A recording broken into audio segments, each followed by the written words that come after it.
नमस्कार। आजकल नौकरी ढूंढना, खासकर टेक और क्रिप्टो जैसी फील्ड्स में, ये अपने आप में एक बड़ा चैलेंज है। हाँ बिल्कुल, बहुत तेजी से बदल रही है ये दुनिया। तो सोचिए, इसी माहौल में आपको लिंक्डइन या शायद टेलीग्राम पर किसी बड़े जानी मानी कंपनी से एक शानदार जॉब का ऑफर आता है। हाँ। इंटरव्यू होता है, स्किल टेस्ट भी होता है, और फिर अचानक आपको पता चले कि ये सब तो एक धोखा था। अरे। हाँ, आपकी मेहनत की कमाई, मतलब आपकी क्रिप्टो करेंसी चुराने का एक बहुत ही शातिर जाल। ये तो बहुत खतरनाक है। आज हम ऐसे ही एक चौंकाने वाले साइबर अपराध की तह तक जाएंगे।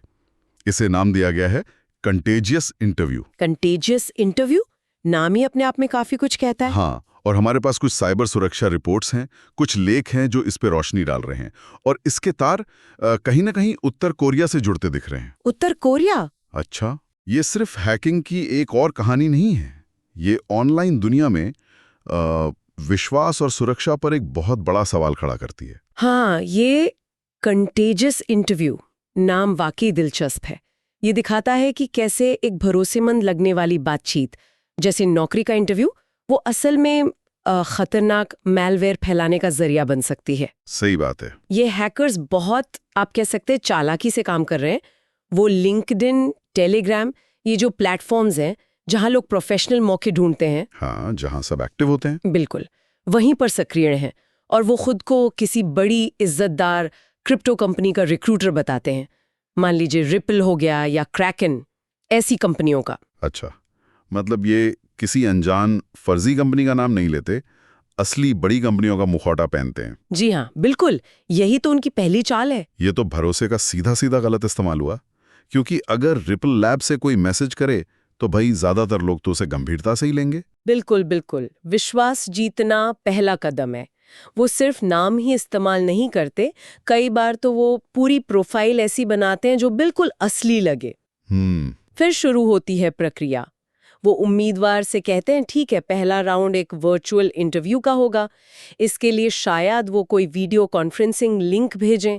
ओके। कभी-कभी ये प्लेटफॉर्म भी शायद ज्यादा जाना पहचाना ना हो, या फिर वो कहते हैं कि आपकी टेक्निकल स्किल जांचने के लिए एक छोटा सा टेस्ट देना होगा। स्किल टेस्ट, ये तो आम बात है आजकल। हाँ बिल्कुल, और यही वो फंसाते हैं। वो कहते हैं कि इस टेस्ट के लिए आपको एक खास सॉफ्टवेयर डाउनलोड करना पड़ेगा और इंस्टॉल करना पड़ेगा। अच्छा, यहीं पर मतलब खतरा है असल में, क्योंकि स्किल टेस्ट तो कई टेक नौकरियों में होता ही है। लोग शायद बिना ज्यादा सोचे समझे इसे डाउनलोड कर भी लें। सही कहा आपने। ये ऐसा नहीं है कि कोई अनजान ईमेल अटैचमेंट खोल दिया, ये तो पूरी भर्ती प्रक्रिया के बहाने हो रहा है। ये जो स्किल टेस्ट वाला सॉफ्टवेयर है, ये करता क्या है असल में? ये कोई आम टेस्ट लेने वाला प्रोग्राम तो नहीं होगा? नहीं नहीं, बिल्कुल नहीं। असल खेल तो यहीं से शुरू होता है।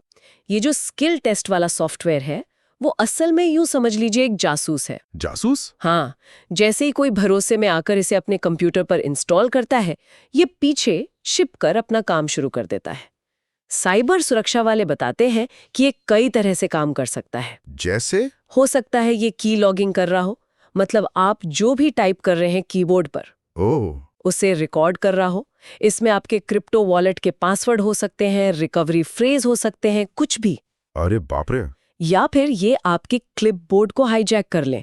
मतलब जब आप अपने वॉलेट से पैसे भेजने के लिए किसी का एड्रेस कॉपी करते हैं, हाँ, कॉपी पेस्ट करते हैं, तो पेस्ट करते समय ये उसे हैकर के एड्रेस से बदल दे और आपको शायद पता भी ना चले। मतलब पैसा गया गलत जगह। बिल्कुल।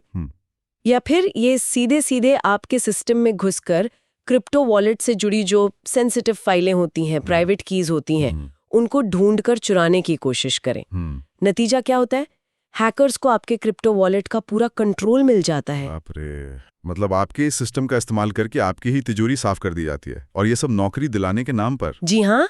क्या ऐसे मामले वाकई सामने आए हैं जहां लोगों का पैसा इस तरह चोरी हुआ हो? हाँ, दुर्भाग्य से ऐसे कई मामले रिपोर्ट हुए हैं। एक उदाहरण जो हमारे स्रोतों में है, उसमें एक व्यक्ति को रिपल लैब्स, जो क्रिप्टो पेमेंट्स के लिए जानी जाती हैं, अच्छा, हाँ, सुना है ना, उनका रिक्रूटर बनकर फंसाया गया। पूरी प्रक्रिया हुई, बातचीत हुई, और फिर इंटरव्यू के दौरान कहा गया कि वीडियो रिकॉर्डिंग के लिए एक खास सॉफ्टवेयर इस्तेमाल करना है। अच्छा। उस व्यक्ति ने भरोसा करके सॉफ्टवेयर इंस्टॉल कर लिया। कुछ समय बाद उसे पता चला कि उसके क्रिप्टो वॉलेट से ईथर और सोलाना, दोनों पॉपुलर क्रिप्टो हैं। हाँ, उनमें करीब $1000, मतलब लगभग 88-90 हजार रुपए गायब हो चुके थे। सिर्फ एक सॉफ्टवेयर इंस्टॉल करने की इतनी भारी कीमत, ये तो बहुत ही डरावना है। $1000 शायद किसी के लिए छोटी रकम लगे, पर बहुतों के लिए ये बड़ी बचत होती है। हाँ, और सोचिए अगर किसी के वॉलेट में इससे ज्यादा रकम हो तो? वही तो, नुकसान तो कितना भी बड़ा हो सकता है। बिल्कुल। एक और मामला भी है जहां एक व्यक्ति थोड़े आप कह सकते हैं भाग्यशाली रहे। उन्हें क्रैकन एक्सचेंज, जो एक और बहुत बड़ा क्रिप्टो वो एक्सचेंज भी है, काफी जाना माना है। उसका कर्मचारी बनकर किसी ने संपर्क किया। नौकरी का ऑफर भी काफी अच्छा था, लेकिन उस व्यक्ति को बातचीत के दौरान कुछ शक हुआ। शायद रिक्रूटर के जवाब थोड़े अजीब लगे होंगे या प्रक्रिया में कुछ गड़बड़ लगी होगी। कुछ तो खटका होगा। हाँ, तो उन्होंने आगे बढ़ने से इनकार कर दिया और इस तरह वो एक संभावित चोरी से बच गए। ये दिखाता है कि अगर आप ऑनलाइन इंटरैक्शंस में थोड़े सावधान रहें, अपनी गट फीलिंग पर थोड़ा भरोसा करें, तो शायद आप बच भी सकते हैं। हाँ, ये जरूरी है। अच्छा, ये तो कुछ लोगों के साथ हुई धोखाधड़ी की बात हुई, लेकिन क्या ये बिखरी हुई घटनाएं हैं या इनके पीछे कोई बड़ा नेटवर्क है? क्योंकि जिस तरह से ये काम कर रहे हैं, असली कंपनियों के नाम इस्तेमाल करना, पूरी भर्ती प्रक्रिया का नाटक करना, ये किसी अकेले आदमी का काम तो नहीं लगता। नहीं, बिल्कुल नहीं। कौन है इसके पीछे और ये मामला कितना बड़ा है असल में? आपका शक बिल्कुल सही है। ये कोई छोटा मोटा साइबर क्राइम गैंग नहीं है। साइबर सुरक्षा की दुनिया में कुछ जानी मानी फर्म्स हैं, जैसे सेंटिनल-1 और वैलिडन। हाँ, नाम सुने हैं इनके। इन्होंने इस पूरे अभियान की, जिसे कंटेजियस इंटरव्यू कहा जा रहा है, इसकी गहराई से जांच की है। और उनकी जांच, उनका विश्लेषण, वो सीधे तौर पर इन गतिविधियों को उत्तर कोरिया से जुड़े हैकिंग समूहों से जोड़ते हैं। उत्तर कोरिया? सच में? ये तो चौंकाने वाली बात है। मतलब ये सिर्फ पैसे चुराने वाले अपराधी नहीं, बल्कि एक देश से जुड़े एक्टर्स हो सकते हैं। जी, ऐसा ही शक जताया जा रहा है।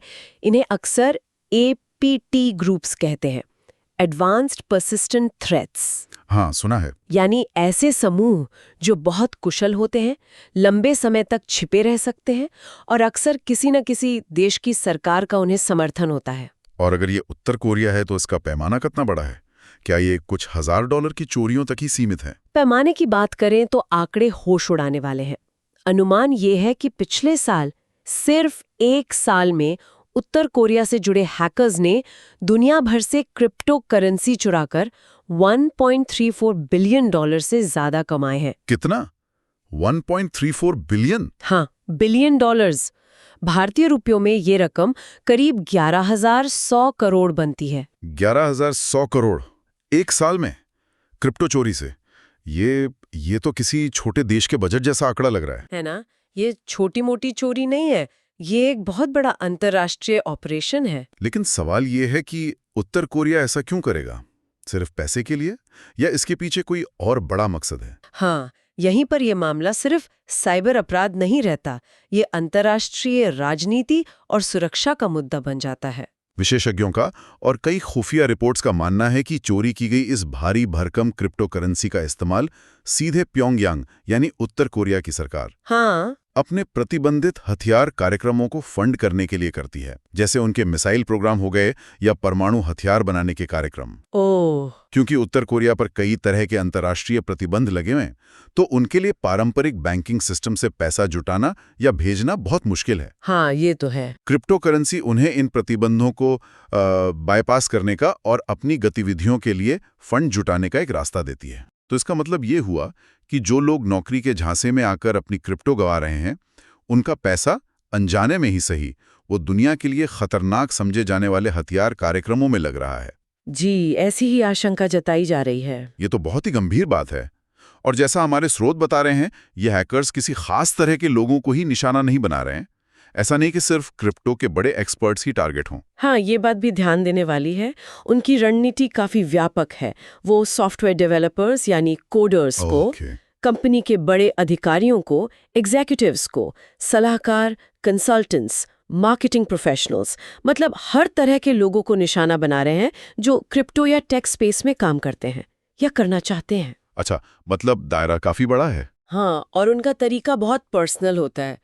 वो आपके लिंक्डइन प्रोफाइल देखेंगे, आपकी स्किल्स, आपका अनुभव समझेंगे और फिर उसी हिसाब से एक लुभावना जॉब ऑफर तैयार करेंगे। बातचीत भी बहुत प्रोफेशनल लगती है, भरोसेमंद लगती है, इससे शक करना और मुश्किल हो जाता है। ये वाकई बहुत चालाकी भरा है और चिंताजनक भी। जब खतरा इतना बड़ा है, इतना संगठित है और इसके तार अंतर्राष्ट्रीय स्तर पर जुड़े हैं, तो सरकारें क्या कर रही हैं? खासकर भारत जैसे देश में जहां क्रिप्टो का चलन बढ़ रहा है, बहुत सारे युवा टेक सेक्टर में हैं, नौकरी ढूंढ रहे हैं। क्या यहाँ कोई कदम उठाए जा रहे हैं? हाँ, भारत में अधिकारी इस तरह के साइबर अपराधों को लेकर सतर्क तो हैं। दूरसंचार विभाग यानी डीओटी, डिपार्टमेंट ऑफ टेलीकम्युनिकेशंस, हाँ, डीओटी। वो इस तरह की धोखाधड़ी से निपटने के लिए काफी एक्टिव दिख रहा है। हाल की रिपोर्ट्स के मुताबिक उन्होंने ऐसे घोटालों में इस्तेमाल हो रहे करीब 3 से 4 लाख सिम कार्ड्स को ब्लॉक किया है। 3 से 4 लाख, ये तो काफी बड़ा नंबर है।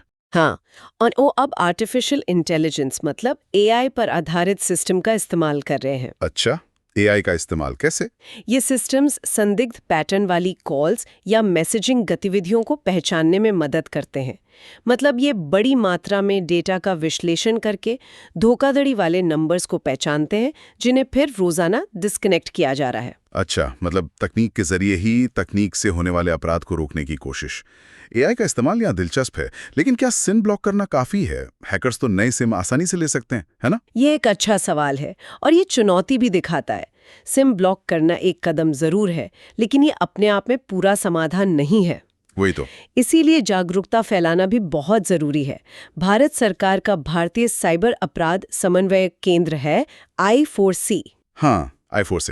एक्टिवेशन के नाम पर आने वाली फ्रॉड कॉल्स, जहां धोखेबाज आपके सिम का कंट्रोल लेने की कोशिश करते हैं। अच्छा, हाँ, ये आजकल काफी चल रहा है। हाँ, या फिर अनजान लोगों से मिले फिशिंग लिंक्स, जो आपको नकली वेबसाइट पर ले जाकर आपकी जानकारी चुरा सकते हैं, या फिर ओटीपी मांगने वाली धोखाधड़ी भरी कॉल्स या मैसेज। I4C ने लोगों से आग्रह किया है कि ऐसी कोई भी संदिग्ध गतिविधि दिखे तो तुरंत साइबर क्राइम हेल्पलाइन नंबर 1930 पर या उनके ऑनलाइन पोर्टल cybercrime.gov.in पर रिपोर्ट करें। ठीक है, तो सरकारें कोशिश कर रही हैं, तकनीक का इस्तेमाल है, ब्लॉकिंग है, जागरूकता अभियान है, लेकिन क्या ये काफ़ी है? खासकर जब सामने वाले, जैसा आप कह रही है, उत्तर कोरिया जैसे देश से जुड़े हैकर्स हों, जो बहुत कुशल और साधन संपन्न माने जाते हैं। देखिए, ये एक लगातार चलने वाली लड़ाई है, बिल्ली और चूहे का खेल जैसा। अधिकारी अपनी तरफ से पूरी कोशिश कर रहे हैं, लेकिन ये हैकर्स भी लगातार अपने तरीके बदल रहे हैं और ज्यादा परिष्कृत मतलब सोफिस्टिकेटेड होते जा रहे हैं। जैसा कि साइबर सुरक्षा विशेषज्ञ चेतावनी दे रहे हैं, ये उत्तर कोरियाई हैकर्स अब रिक्रूटर या कंपनी प्रतिनिधि का भेष धरने में और भी माहिर हो गए हैं। वो नकली लिंक्डइन प्रोफाइल बनाते हैं जो बहुत असली दिखती हैं। पहचानना मुश्किल। हाँ, वो बातचीत में इंडस्ट्री के ताज़ा ट्रेंड्स का जिक्र करते हैं, जिससे वो और भरोसेमंद लगें। इससे उन्हें पहचानना वाकई मुश्किल हो गया है। ये सिर्फ भारत की नहीं बल्कि दुनिया भर की सरकारों और एजेंसीज के लिए एक बड़ी चुनौती है। सही बात है। इसीलिए अंतर्राष्ट्रीय सहयोग बहुत जरूरी हो जाता है। अलग अलग देशों की साइबर सुरक्षा एजेंसियां जानकारी साझा करें, मिलकर जांच करें, तभी ऐसे ग्लोबल खतरों से निपटा जा सकता है। तो इसका सीधा मतलब ये हुआ कि सिर्फ सरकारों के भरोसे नहीं बैठ सकते। हमें यानी आम यूजर्स को पहले से कहीं ज्यादा सावधान और स्मार्ट बनना होगा। बिल्कुल। व्यक्तिगत सतर्कता शायद सबसे मजबूत हथियार है इस लड़ाई में, क्योंकि हैकर्स का पहला निशाना आप और आपका भरोसा ही होता है। जैसा हमने देखा 1.34 बिलियन का आंकड़ा, ये दिखाता है कि खतरे कितने बड़े पैमाने पर मौजूद हैं। इसलिए कुछ बुनियादी चीजों का ध्यान रखना अब बहुत जरूरी हो गया है। जैसे कि क्या कर सकते हैं हम? देखिए, सबसे पहली बात तो संदेह करें। किसी भी अनजान व्यक्ति से मिले नौकरी के ऑफर, खासकर अगर वो जरूरत से ज्यादा अच्छा लग रहा हो, तो उसे शक की नजर से देखें। हाँ, too good to be true वाला मामला। बिल्कुल। कंपनी की ऑफिशियल वेबसाइट पर जाकर चेक करें कि क्या वाकई ऐसी कोई वैकेंसी है। रिक्रूटर की प्रोफाइल को ध्यान से देखें। दूसरी बात, अनजान सॉफ्टवेयर से बचें। किसी भी अनजान सोर्स से मिले सॉफ्टवेयर को डाउनलोड या इंस्टॉल ना करें, चाहे वो स्किल टेस्ट या किसी और बहाने से ही क्यों ना दिया जा रहा हो। हाँ, ये तो बहुत जरूरी है। अगर जरूरी लगे भी तो कंपनी की ऑफिशियल वेबसाइट से ही डाउनलोड करें या अपने IT डिपार्टमेंट से सलाह लें। तीसरी चीज, मजबूत सुरक्षा। अपने सभी अकाउंट्स, खासकर क्रिप्टो वॉलेट्स और एक्सचेंज अकाउंट्स के लिए मजबूत यूनिक पासवर्ड रखें और 2 फैक्टर ऑथेंटिकेशन 2FA जरूर इस्तेमाल करें। 2FA, हाँ। और आखिर में जानकारी साझा करने में सावधानी। ऑनलाइन किसी से भी अपनी व्यक्तिगत या वित्तीय जानकारी जैसे कि प्राइवेट कीज या रिकवरी फ्रेज ये कभी साझा ना करें। कोई भी असली कंपनी आपसे जानकारी कभी नहीं मांगेगी। ये बहुत जरूरी बातें हैं। मतलब सावधानी, सतर्कता और थोड़ी सी समझदारी।